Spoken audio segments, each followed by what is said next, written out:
Comment allez-vous après toutes ces fêtes et tout? J'espère que vous allez bien en tout cas. Moi ça va super, tout simplement. Enfin, je kiffe le petit truc d'emoji en haut là, comme ça. Aujourd'hui ça va pas être une émission comme d'habitude, normalement il y a un petit sommaire en haut et tout. Bon, cette fois-ci ça va être un peu différent, j'ai pas eu trop le temps de préparer, je vais pas vous mentir. À chaque fois je dis ça, mais il faut que je prenne le temps de préparer les émissions, mais j'ai tellement de choses à faire, c'est abusé. Dans ma vie personnelle, dans ma vie professionnelle, enfin bref. Trop de choses à faire. Et oui, dans cette émission aussi, pour toutes les personnes qui sont pas habituées, on fait pas d'analyse, juste on discute blockchain, on discute de la démocratisation des cryptos, etc. Enfin bref, on discute de plein de choses, et on n'est pas là pour faire des analyses ou pour vous dire d'investir à certains moments ou je sais pas quoi. Comment tu fais pour avoir une figurine comme ça en stream? C'est une option offerte par la Metaverse? Non, pas du tout. C'est Apple qui fait ça avec les Memoji, et du coup moi je branche mon téléphone. Là, il y a mon téléphone en face de moi, donc je peux pas utiliser mon téléphone. Mais par contre, il y a l'écran de mon téléphone qui est repris grâce à un câble en USB-C sur mon PC. Et ensuite, il y a, en fait, ce que vous voyez là, c'est l'écran de mon téléphone, tout simplement. J'espère que vous avez passé de bonnes fêtes. Et moi, j'avais une question à vous demander. C'était comment est-ce que ça s'est passé, ce repas de fête? Comment ça s'est passé? Moi, par exemple, pour vous donner ma petite anecdote, il y a 1 an à peu près, je découvre les cryptos et j'en parle à mon oncle. Et mon oncle directement rempli de clichés, non pas que ça soit une personne âgée ou j'en sais rien, enfin voilà, c'est juste qu'il s'informe beaucoup au niveau des médias et tout, mais le problème qu'il soit trop à fond sur les médias, c'est que il peut y avoir de la désinformation des fois sur des sujets que les médias maîtrisent mal. Il y a quelques années, c'était par exemple le streaming pour les personnes qui sont là, qui disaient oui le streaming, ils gagnent des milliers, ils font rien, ils jouent à des jeux vidéo devant un écran, il y a des gens qui regardent. Tout le monde trouvait ça aberrant, aujourd'hui le streaming ça s'est démocratisé. Bah là les cryptos c'est un peu pareil, les crypto-monnaies et tout, c'est pour la drogue, c'est pas bien. On sait pas d'où ça vient, les fonds on sait pas d'où ça vient, c'est une arnaque et tout. Et du coup mon oncle était un peu rempli de clichés comme ça. J'ai essayé de l'expliquer, et ce que j'ai bien aimé c'est que l'année dernière, j'avais pas trop d'arguments à lui passer, et cette année je lui ai déballé une tonne d'arguments. Il savait pas trop quoi répondre parfois, des fois il avait des bonnes réparties, j'étais d'accord avec lui, notamment au sujet de la sécurité, etc. Notamment aussi de la volatilité et tout, mais je lui ai expliqué aussi d'une certaine manière que il faut juste changer son regard, et pas regarder par rapport à l'euro ou au dollar, mais plutôt par rapport au bitcoin et tout. Et si on regarde par exemple que au fur et à mesure des années, un bitcoin aura toujours été équivalent à un bitcoin, alors que d'une année à l'autre, un dollar peut ne plus valoir $1, notamment à cause de l'inflation. Enfin voilà, du coup on a eu un petit débat et tout, il a pas changé sa position, moi non plus d'ailleurs, et donc voilà. Et je voulais savoir vous, si vous était arrivé quelque chose comme ça. Ma famille n'a pas confiance en ça pour gagner beaucoup de moula. Genre quand tu leur dis 100K ou 200K, ils sont tous choqués. En fait, au fur et à mesure des années, ça va passer je pense. Il faut juste en fait avoir l'esprit entrepreneur, et si ta famille n'a pas l'esprit entrepreneur, bah je peux comprendre que 100K ou 200K, ça les choque. Alors qu'aujourd'hui, moi je me suis entre guillemets habitué à ces chiffres. Quand Mathéo, il s'était fait, en mai, il disait qu'il s'était fait liquider 80 000 et tout, j'étais un peu choqué, mais d'un autre côté, par rapport à son capital et tout, bah ça me choquait pas, d'autant plus qu'on avait eu un gros crash sur les crypto-monnaies et personne s'y attendait. Enfin, lui ne s'y attendait pas en tout cas. Moi non plus. J'essaie de convaincre, mais 99% ont peur de la crypto, jugé trop risqué. Mais oui, parce qu'ils voient que les courbes en mode ouais, ils prennent de la valeur, ils perdent de la valeur, ils prennent de la valeur, ils perdent de la valeur. Il faut leur expliquer qu'il y a des stablecoins, il faut leur expliquer aussi que si on croit dans le projet et qu'on investit au bon moment, et ben, quand bien même ça fluctuerait, on sera souvent gagnant sur les marchés, etc. Faut essayer de leur amener petit à petit comme ça. Et de toute façon, dans les prochaines années, j'en suis pratiquement persuadé, ils utiliseront, prochaines dizaines d'années, ils utiliseront les blockchains et tout dans des utilisations dont ils ne soupçonnent même pas l'existence. Pour la famille, ça reste numérique, pas palpable comme un billet. C'est vrai, c'est pas palpable comme un billet, mais il y en a certains qui sont déjà dans l'investissement des actions et tout, et une action c'est pas palpable non plus, c'est une part d'une entreprise, parfois même t'as jamais rencontré de personnes qui travaillent dans cette entreprise et tout, et pourtant t'as des parts. Et le problème c'est qu'en Europe on a trop confiance dans les institutions, mais parce qu'on n'a pas vécu de crise, on a vécu des crises, mais pas aussi grosses qu'en 29, ou par exemple en Grèce, où on est resté dans notre petit confort de l'Europe et tout, avec la banque centrale qui imprime des billets à foison. Il y a le problème écologique des cryptos qui commence à arriver dans les oreilles des boomers. Certes, ça prend de l'énergie. Le système bancaire, ça prend de l'énergie. Les voitures, ça prend de l'énergie. En fait, tout prend de l'énergie. Et le problème, c'est que, étant donné que c'est pas palpable et que ça prend de l'énergie, pour eux, c'est indécent. En réalité, il y a surtout le Bitcoin qui consomme et l'Ethereum. Pourquoi? Parce qu'ils sont en proof of work. On fait tourner des cartes graphiques à fond avec des watts et des watts. Ça prend de l'argent, ça prend de l'énergie nucléaire ou éolien, enfin voilà. Sauf qu'il faut savoir que la plupart de ces deux crypto-monnaies, déjà, elles sont minées avec du surplus d'énergie ou alors des énergies vertes, c'est-à-dire hydraulique. Au Salvador, ils minent avec un volcan. L'énergie géothermique aussi en Islande, il y a des fermes de minage en Islande. Bon, il y a aussi le mauvais côté, au Kazakhstan par exemple, c'est surtout des centrales à charbon. Et il y a aussi le fait que Ethereum va passer en Proof of Stake, et donc va consommer beaucoup moins d'énergie. Sachant que c'est à peu près les deux principales blockchains, que la plupart des gens minent non pas des bitcoins, mais des Ethereum, en tout cas les particuliers. Donc ça fera déjà peut-être à peu près 50% du hash rate actuel qui sera enlevé au niveau de... du Proof of Work, et donc qui sera au niveau du Proof of Stake, et donc qui consommera beaucoup moins d'énergie. La blockchain est la solution pour l'avenir, confiance et vérification. Tout à fait d'accord avec toi. Tout à fait d'accord avec toi. J'essaye parce que je trouve que notre génération d'aujourd'hui, elle est pas forcément assez mature sur certains points, et moi j'ai pas envie de perdre ma vie à côté en partant, non pas en boîte ou quoi, mais plutôt j'essaye de me former à fond sur la vie, parce que la vie elle est très compliquée, et j'ai envie de l'apprendre le plus rapidement possible pour l'appréhender le plus tôt possible, et pouvoir m'en sortir le plus tôt possible. Moi, j'ai des objectifs, et j'ai envie de faire un maximum de choses avant mes 30 ans, et ensuite, parce qu'en fait là je vais rentrer sur mes 20 ans, cette année je vais avoir 20 ans, et j'ai envie de faire un maximum de choses avant mes 30 ans, parce que je me dis que c'est les meilleures années, c'est là où on est en pleine forme, c'est là où on finit de grandir, c'est là où on découvre un peu la vie, où on commence à être autonome, et c'est ce moment-là, et moi j'adore ça. Et peut-être qu'après à mes 30 ans, je vais me dire, bon bah j'ai accompli plein de choses, et bah maintenant j'ai envie de faire autre chose entre mes 30 et mes 40 ans. Et j'ai envie de voir ma vie par tranche de 10 ans en fait. Je me suis beaucoup inspiré d'Asher. Asher il m'impressionne. J'ai vu une conférence, je la regarde à peu près tous les 6 mois cette conférence parce qu'elle me fait genre... c'est une des premières vidéos que j'ai vues en rentrant dans les cryptos, il y a un an. C'est Le Monde en 2084 de Asher. Et c'est une conférence qu'il a faite. Et en fait il explique plein de choses au niveau de la blockchain. Et en fait tous les 6 mois, des fois il y a des choses que je comprends pas. Et je me dis bah c'est pas grave, dans 6 mois je comprendrai. Et tous les 6 mois, en fait, je la regarde et je me dis, putain, je suis un peu nostalgique de l'époque où je comprenais pas. D'un autre côté, je me dis, putain, maintenant j'ai compris, c'est trop bien. D'un autre côté, aussi, je vois sa maturité et je me dis, putain, j'ai envie d'être comme lui. Et du coup, je me suis beaucoup inspiré de Asher. D'ailleurs, j'ai pas encore eu l'occasion de le rencontrer ou de lui parler, mais ça arrivera un jour ou l'autre.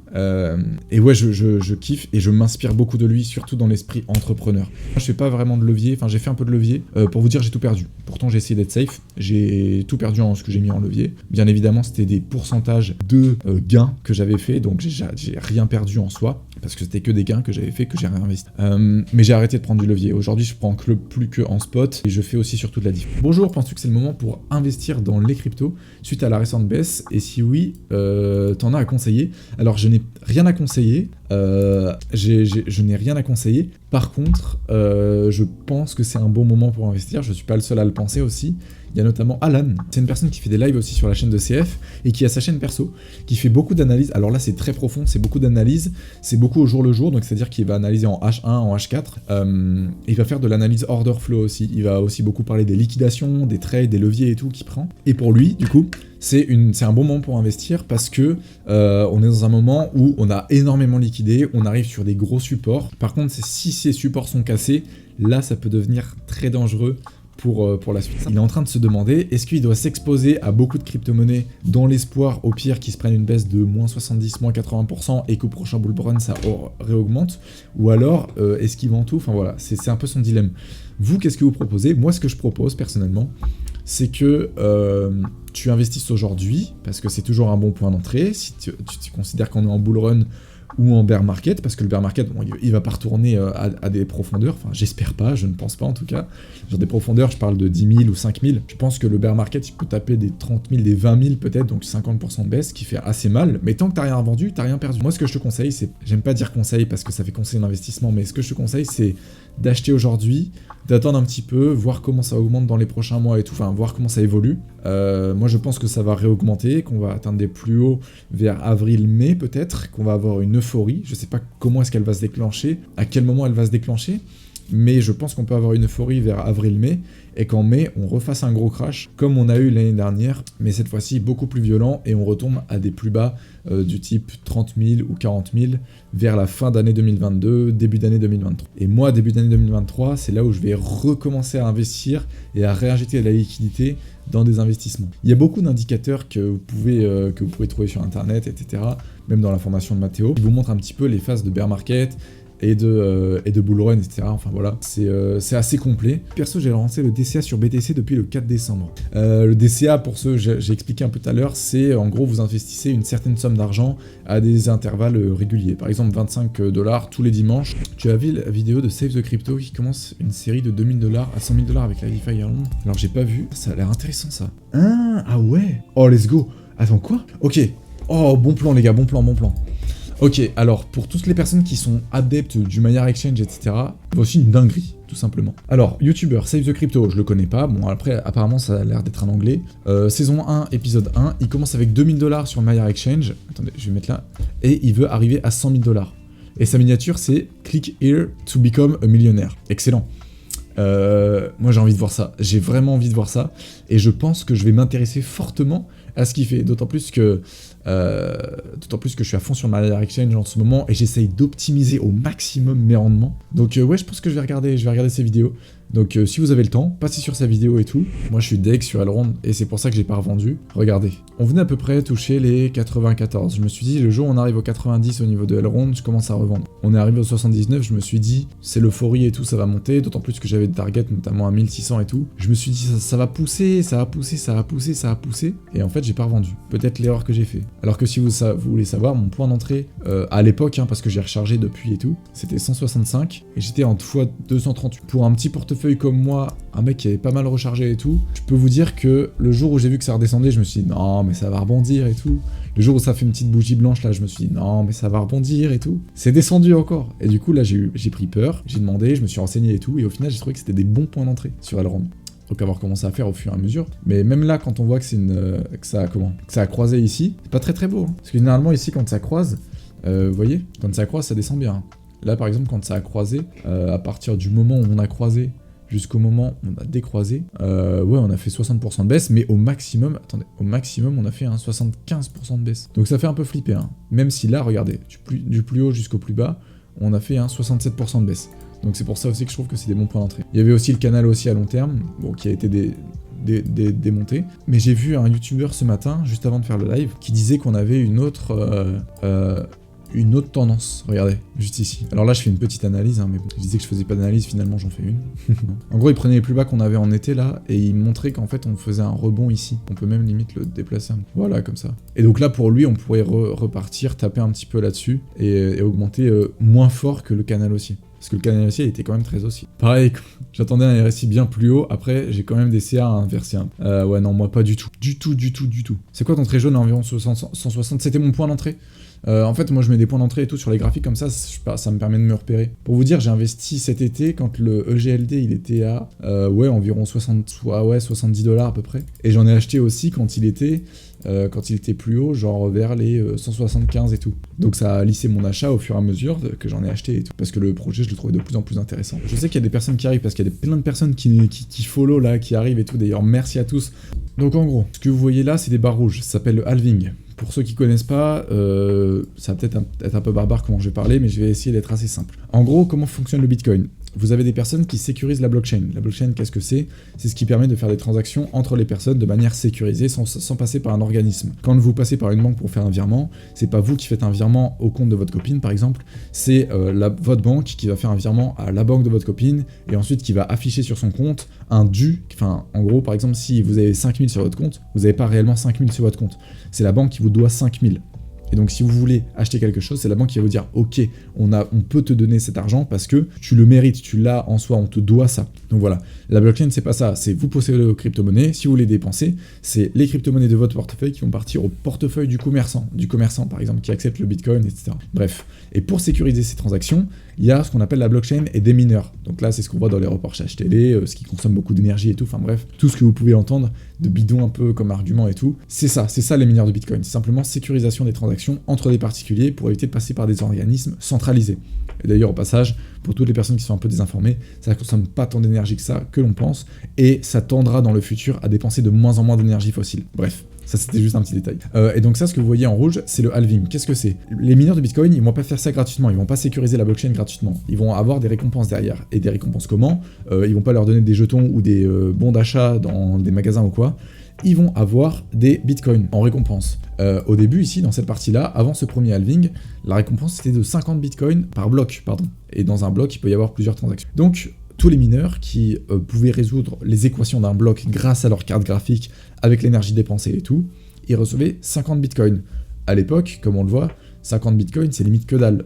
Au maximum, au niveau du halving, on était à 10 $ un bitcoin. Donc c'est-à-dire que le mec il recevait peut-être 500 $, qui à l'époque, bon, on se demandait parce que les bitcoins, ça avait aucune utilité, etc. Aujourd'hui ça a toujours entre guillemets aucune utilité, mais c'est plus démocratisé et on comprend un petit peu le fonctionnement et tout. Ensuite, à partir de ce halving, la récompense était divisée par 2. Tous les halvings, la récompense est divisée par 2. 25 bitcoins ici, 12,5, 6,25, et aujourd'hui, après là, on va être à 3,125, je crois.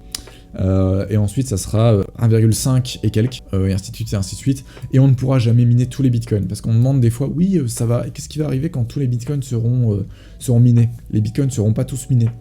On va tendre vers l'infini, parce qu'on va diviser la récompense de bitcoin par 2. Et du coup, les 21 millions de bitcoins, parce qu'il n'y aura que 21 millions de bitcoins, ça c'est très important, ne pourront pas être minés. Et pourquoi il y a des phases de hausse comme ça? D'ailleurs, on voit qu'à long terme ça augmente. Là, je suis en logarithmique, hein. C'est-à-dire que, bon, si on se met en normal, on voit bien que c'est totalement différent au niveau des pourcentages. C'est-à-dire que là, c'est tout plat, puis ça monte, puis après, hop, ça remonte et tout. Et logarithmique, c'est plutôt pour voir un peu les différentes hausses qu'il y a, et on a une meilleure vision à long terme. Bref, et pour que les mineurs s'y retrouvent, du coup, le cours il est obligé de faire x2, du coup, généralement au niveau de sa valeur. C'est-à-dire que là, au halving de 2020, par exemple, le bitcoin était à 7000, si on voulait vraiment être très cartésien et en mode il faut que ça arrive, et ben durant cette période-là, et ben le bitcoin aurait dû faire un top à 14 000 si on voulait être équivalent à ça. Mais sauf que le problème c'est que quand ça s'emballe, et ben ça s'emballe. Hein. La machine, quand il y a des gens qui font des gains sur les crypto-monnaies, que tout le monde en parle, que tout le monde en parle, que tout le monde en parle, ça peut monter à des plus hauts. Et donc c'est comme ça que le bitcoin est surévalué, et c'est comme ça après qu'il crache fortement. Et généralement, comme vous le voyez, ce qui est très intéressant sur bitcoin, c'est que peu importe où vous aurez pu investir dans le passé, que ce soit ici au top, et ben aujourd'hui, vous serez toujours gagnant. À part ici, bien évidemment, ou alors ici. Voilà, et c'est pour ça en fait que le bitcoin a des phases où il augmente. Et dans le futur, si on passe à 3,25 bitcoins de récompense, et ben le bitcoin il va devoir augmenter sa valeur de plus en plus, et donc c'est pour ça qu'au final le bitcoin va tendre à augmenter sa valeur toujours, avec une puissance de plus en plus moindre. C'est-à-dire que là, par exemple, à partir du halving jusqu'au top, on a fait 10 000%, et ben là, du halving jusqu'au top, on a fait 3 000%. Et là, peut-être que du halving jusqu'au top, on va faire peut-être qu'un 2000% par exemple. Et on va arriver à 185 000, voilà. Et peut-être qu'après, pour le prochain, on sait pas, peut-être que ça sera aux alentours de... Peut-être que le bottom sera aux alentours des 30 000, peut-être qu'on va faire que 500%. Sauf que 500%, ça nous emmènera déjà à 220 000. Bon, on peut faire peut-être plus, allez, poussons un petit peu plus, 415 000.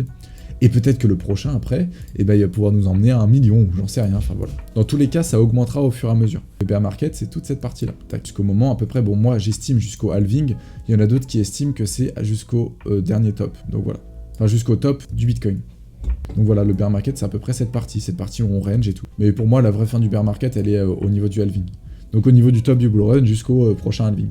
Voilà. Et on peut croire que c'est la période la plus dangereuse pour les personnes qui sont nouvelles sur le marché et tout, mais en fait, c'est la meilleure période pour investir, hein, quand on regarde bien. Parce que beaucoup disent, oh ouais, si j'avais été là, j'aurais acheté le bitcoin à 3000 $ et tout, là j'aurais pu le revendre et tout, oh là là, j'aurais fait des gains. Sauf que ici, personne veut en acheter. T'imagines, t'es nouveau dans les cryptos, tu connais pas bien le marché, tu vois que ça chute complètement, tu connais pas les crypto-monnaies, tu sais pas ce qui va se passer et tout, tu te dis, bah merde, la technologie, elle est baisée, elle est niquée, ça va redescendre à zéro. Du coup, les nouveaux, bah ils veulent pas acheter ici. Sauf que moi, le jour, les gars, vraiment, où on a un truc comme ça, hein, franchement, je vais pas vous mentir, hein, si on a 2 semaines comme ça de baisse et qu'on fait un moins 50%, je vais avoir une putain d'opportunité d'achat, mais laissez tomber. Hein. Et lorsque ETH 2.0 arrivera, il n'y aura plus aucune raison de créer des nouveaux projets, parce que tout pourra être fait sur la blockchain Ethereum en fait. Ethereum 2.0. Parce qu'elle sera plus rapide, elle aura des moindres frais, etc. Donc je pense que ETH va fortement augmenter, et les Layer 2, ce qu'on appelle les Layer 2, donc les solutions apportées à la blockchain en passant par un autre token, mais basé sur la blockchain Ethereum, seront plus viables en fait. ETH 2.0 en 2024, peut-être en 2022. Ça fait depuis 2019, je crois, qu'ils prévoient de l'instaurer. Mais bon, ça prend du temps. Hein. En fait, pour vous donner une image, c'est un peu comme si on devait changer toutes les pièces d'un avion en plein vol. Donc il faut être très minutieux, et si tu enlèves une pièce de l'avion et que tu dois la remplacer par une autre, et qu'au final bah, tu te rends compte qu'elle n'est pas compatible cette pièce, et bah l'avion il peut se crasher. Et le but c'est que Ethereum ne se crache pas. Donc c'est pour ça, et c'est très minutieux, c'est un travail d'orfèvre, et les développeurs travaillent d'arrache-pied pour créer la nouvelle blockchain. Enfin, ils vont pas créer la nouvelle blockchain, ils sont en train de la modifier. Tellement dépassé techniquement aussi, ETH 2.0 comparerait aux nouvelles blockchains. Je sais pas, je me suis pas encore renseigné, mais peut-être qu'en fait, justement, ils sont en train de se rendre compte que les plans qu'ils avaient prévus en 2019 pour Ethereum 2.0 sont aujourd'hui dépassés, et du coup, qui sont encore faits qu'ils ont encore développé des nouveaux projets pour être au maximum le jour de la sortie d'Ethereum 2.0. L'avantage de TH, c'est qu'elle est là depuis 2015. Et surtout que c'est super simple et surtout qu'il y a énormément de projets qui sont là-dessus. C'est grâce à Ethereum qu'on a pu développer la DeFi et tout. C'est pas simplement là qu'elle est depuis 2015. Hein. Surtout qu'on a fait plein de protocoles DeFi et tout. C'était les premiers à simplifier l'utilisation des smart contracts. En fait, pour faire un parallèle un petit peu sur blockchain et token, pour bien comprendre la différence, la blockchain, c'est par exemple les rails, et le token, c'est les trains. Voilà, pour faire dans les grandes lignes. C'est comme si tu disais par exemple au TGV, par exemple le TGV, il peut pas rouler il peut pas rouler à 300 km/h sur des rails normales, j'ai envie de dire, sur des rails d'intercité ou de TER. Il est obligé d'utiliser des lignes à grande vitesse, des lignes spécifiques pour lui, et ETH 2.0, c'est un peu pareil. En fait, pour qu'il soit moins coûteux et qu'il soit plus rapide, il est obligé de changer de voie. Et sauf que le problème, c'est que c'est pas aussi simple que de construire une voie de chemin de fer, Ethereum 2.0. Il faut que la blockchain soit compatible avec plein de choses. ADA, c'est Ouibus, XRP, c'est un vélo.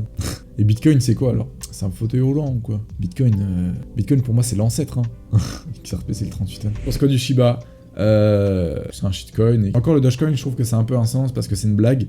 C'est la première blague. Elle a été créée il y a très longtemps, le Dogecoin. Alors que le Shiba, c'est un peu un truc qui surfe sur la vague du Dogecoin, des crypto-monnaies et tout. Donc je suis pas trop pour entre guillemets. Enfin, moi perso, j'ai jamais investi sur le Shiba personnellement. Salut, je suis nouveau dans le domaine crypto. Je fais miner mon pauvre ordi avec ma 1060 pardon. Et sache que j'étais exactement comme toi, exactement. Moi j'avais une 1050 et j'ai commencé à faire miner mon PC et tout. Attendez, j'ai commencé à faire miner mon PC et tout, et au final je me suis rendu compte que c'était totalement inutile, et je me suis plus intéressé à l'investissement dans les crypto-monnaies et tout, parce que ça servait à rien, tu vas rien gagner avec ta 1060. T'as arrêté tes études ou t'es en formation? Non, j'ai arrêté mes études complètement, et là je suis pas en formation, je suis en auto-entrepreneur, et je travaille pour Mathéo, d'autres youtubeurs aussi, notamment Alan, et je travaille sur pas mal de projets, d'ailleurs j'ai pas mal de projets à proposer à Mathéo là qu'on pourrait monter ensemble. Donc voilà, je fais ma petite vie tranquille. Merci à tous, c'était Alex, et on se retrouve la semaine prochaine pour de nouvelles aventures et de nouvelles discussions. Salut tout le monde.